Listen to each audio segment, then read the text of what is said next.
मुझे ज़िंदगी में कदम कदम तेरी रज़ा की तलाश है, तेरे इश्क में ए खुदा मुझे इंतहा की तलाश है। जब ज़िंदगी में कुछ भी समझ ना आ रहा हो ना यार, कहाँ से स्टार्ट किया जाए, इतने सारे काम है और टाइम हमारे पास है कम, तो सबसे पहले सब काम छोड़कर जाए नमाज़ पर खड़े हो जाएं और अल्लाह से कहें, अल्लाह आज का दिन आपने दिया है और आज के दिन के काम भी आपने ही करवाने हैं। मेरे काम से या मेरे हाथ से तो सब कुछ चला गया है, अब आपका काम है कि मेरे कामों को किस तरीके से सही करना है। बिलीव में उस दिन के सारे काम बहुत ही अच्छे होंगे। मैं भी इतने दिन से ना बहुत परेशान थी कि मेरे कोई काम ही नहीं हो रहे, वीडियोस नहीं लग रही, कंटेंट नहीं बन रहा, कुछ भी नहीं हो रहा, तो मैं क्या करूं। तो आज मैंने फ़जर पढ़ी सुबह और अल्लाह ताला से दुआ मांगी और उसके बाद मैं लग गई जी अपने कामों शामों में। तो फ्रेंड्स, घर में बहुत सारे काम ऐसे पेंडिंग पड़े हुए थे जो सिर्फ मैं ही कर सकती हूँ, मतलब वो मेरे काम ही है और मैं किसी से हेल्प भी नहीं ले सकती इस चीज़ में। तो मैं आज सबसे पहले बैठी थी लिस्ट बनाने के लिए कि रमज़ान के काम किस तरीके से हम शेड्यूल करेंगे। इतना सारा कुछ ना एक साथ हो गया, ट्रैवलिंग, थकावट, शादियाँ, इवेंट, सब कुछ। अब मुझे ना समझ में नहीं आ रहा कि कहाँ से शुरू करूँ। तो मैंने कहा आज पहले बनाते हैं लिस्ट, उसमें सारे कामों को ना नंबर वाइज करते हैं। जैसे जैसे नंबर आता जाएगा जिस जिस काम का उसको टिक करते जाएंगे और ये सारे काम मुझे रमज़ान से पहले करने हैं। अब मैं पूरे ना माइंड में सोच रही थी, कैलकुलेट कर रही थी कि कौन कौन से काम हैं जो मुझे रमज़ान से पहले करने ही हैं। सबसे पहले तो मैंने अपने माइंड को ना इस बात के लिए पक्का किया कि इस रमज़ान ना हम बिल्कुल भी एक्स्ट्रा कोई जैसे रेसिपीज़ वगैरह बनाते हैं, बहुत ज़्यादा टाइम किचन में स्पेंड करते हैं और इतना खाना बना लेते हैं जो खाया नहीं जाता और एट द एंड वेस्ट होता है, ऐसा वाला कोई काम नहीं करेंगे। एक से दो चीज़ बनाएंगे, वही जो फ़ौरन हम लोग खा लें और बस ख़त्म हो जाए, क्योंकि तरावी पढ़नी होती है, नमाज़ पढ़नी होती है, फिर नेक्स्ट डे रोज़ा रखना होता है, पूरा दिन रोज़े में चला जाता है, हमसे इतना खाया नहीं जाता और इतना खाना वेस्ट होता है। तो इससे अच्छा कि एक चीज़ बनाओ, दो बनाओ, वही खाओ और बस ख़त्म। और ना फिर मैं और चीज़ों को देख रही थी, अपना बजट देख रही थी कि हम लोगों का कितना बजट है, क्या क्या हम अफोर्ड कर सकते हैं और क्या क्या ऐसा है कि जिसको हम अगर काट भी देना तो हमें मसला नहीं होगा। बिकॉज़ इसकी जो सबसे मेन रीज़न है ना कि सैलरीज़ जो है या सोर्स ऑफ इनकम जो है वो तो वही है, पर जो हमारी महंगाई की रेशो है ना वो डबल हो गई है। फॉर एग्ज़ाम्पल, जो कि हमारा बजट लास्ट ईयर अगर 20,000 में मैनेज हो जाता था तो इस साल वो 40,000 पर पहुंच गया है और हमारे लिए वो मैनेज करना थोड़ा सा डिफ़िकल्ट है। तो इस चीज़ को भी माइंड में रखते हुए मैंने अपना सारा जो लिस्ट है ना वो वैसे बनाई है कि ना ये है कि हम अगर एक वीडियो बनाते हैं, उसको पोस्ट करते हैं, हो सकता है हमारे पास सोर्स हो और हम लोग वो सब कुछ कर सकते हो, लेकिन अगर कोई ऐसा है जो अफोर्ड नहीं कर सकता, वो देखेगा तो उसके दिल में तो ये बात आएगी ना कि यार काश अगर हमारे पास ये सोर्स होता तो हम इसको ऐसे करते। तो रमज़ान तो सरासर है ही नेकियों का महीना, और अगर हम इन नेकियों के महीनों में भी किसी को कॉम्प्लेक्स में डाल दें कि यार तुम्हारे पास ये नेमत नहीं है, तुम्हें अल्लाह ने ये नहीं दिया, वो नहीं दिया, तो क्या ही फ़ायदा रहेगा हमारी इन नेकियों का। और काफ़ी सारी चीज़ें ऐसी हैं फ्रेंड्स कि बाज़ औक़ात हमारा बजट ऐसा नहीं होता कि हम इन सारी चीज़ों को कोई बड़ी महंगी सी जगह से ख़रीद सकें। तो आप पहले अपनी सारी चीज़ों की लिस्ट बनाइए। ये टिप है आप सब के लिए, जो कि मैं ख़ुद भी अप्लाई करती हूँ और आप लोगों के साथ भी शेयर करना चाहती हूँ लाजमी। देखें, अगर हम अदरक और लहसुन डेली डेली जाकर लें तो वो हमें पड़ता है महंगा, लेकिन अगर हम यही अदरक और लहसुन मंडी से जाकर लें तो अगर ज़्यादा भी नहीं ना, ज़्यादा भी नहीं, 1 किलो के पीछे आपको कम से कम 150 से 200 तक का फ़र्क मिलता है नॉर्मल मार्केट से और मंडी से जाकर लेने से। और अगर आप मंडी में लेने के लिए जाएंगे तो ऑब्वियसली बात है 1 किलो लहसुन या 1 किलो अदरक तो लेने के लिए जाएंगे नहीं। और जब हम मंडी में चले जाते हैं तो हम प्याज भी वहाँ से ले लेंगे, टमाटर भी वहाँ से ले लेंगे, आलू भी वहाँ से ले लेंगे। तो आप सोचें कि अगर आपका एक चीज़ के पीछे 200 बच रहा है, अगर आप 10 चीज़ें लेते हैं तो आपका उन 10 चीज़ों के पीछे 2,000 बचा ना।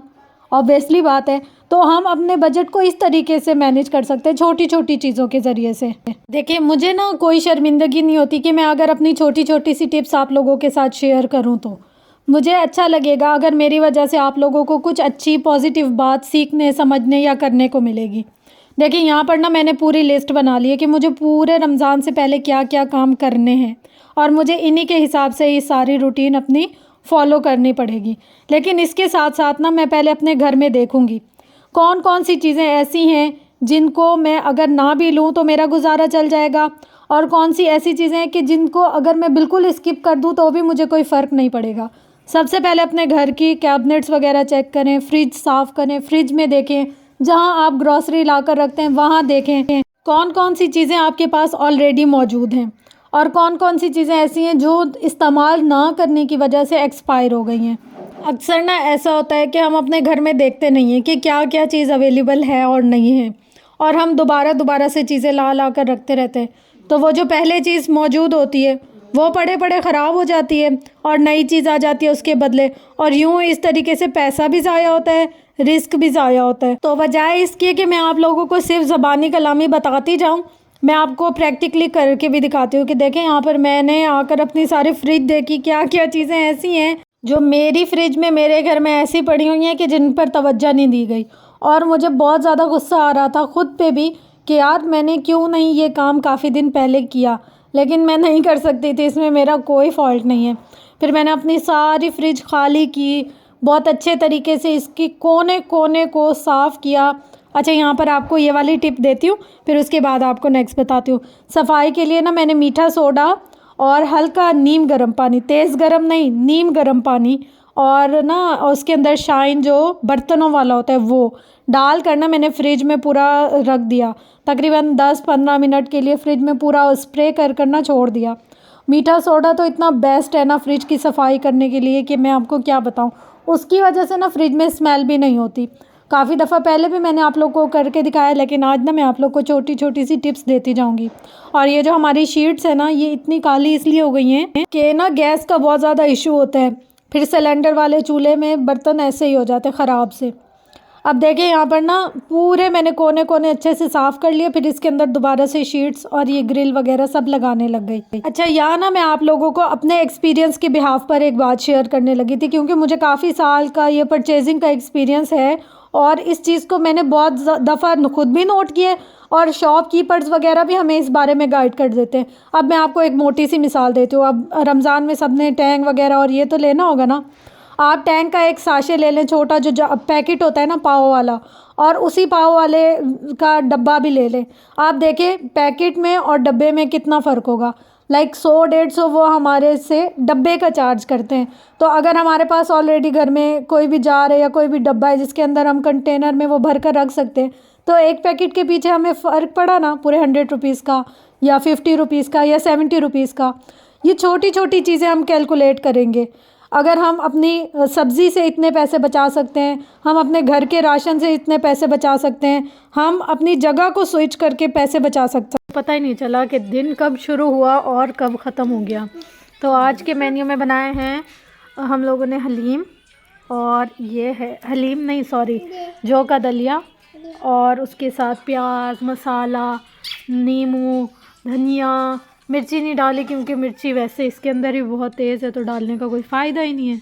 तो बस जी फ्रेंड्स, बातों बातों में आप लोगों के साथ ये सारी बातें शेयर की, और अब आप देखें मेरी फ्रिज कितनी खाली हो गई। मतलब कितना कुछ ऐसे एक्स्ट्रा सा था जो मैंने इसमें से निकाल कर और उसको अल्लाह हाफिज़ किया, और अब मुझे पता चल गया है भाई क्या क्या चीज़ें लानी है, रखनी है, कितनी क्वांटिटी में क्या चीज़ हमारे घर में इस्तेमाल होती है, और साथ साथ जो टिप्स आप लोगों को दी हैं आई होप कि आप लोगों को वो समझ भी आई होंगी, और जब आप उसको प्रैक्टिकली अपनी लाइफ में इम्प्लीमेंट करेंगे ना, आप कहेंगे वाकई में आपने अपने एक्सपीरियंस से ही बात की है और ये बात ऑथेंटिक है जो मैंने आप लोगों से की है।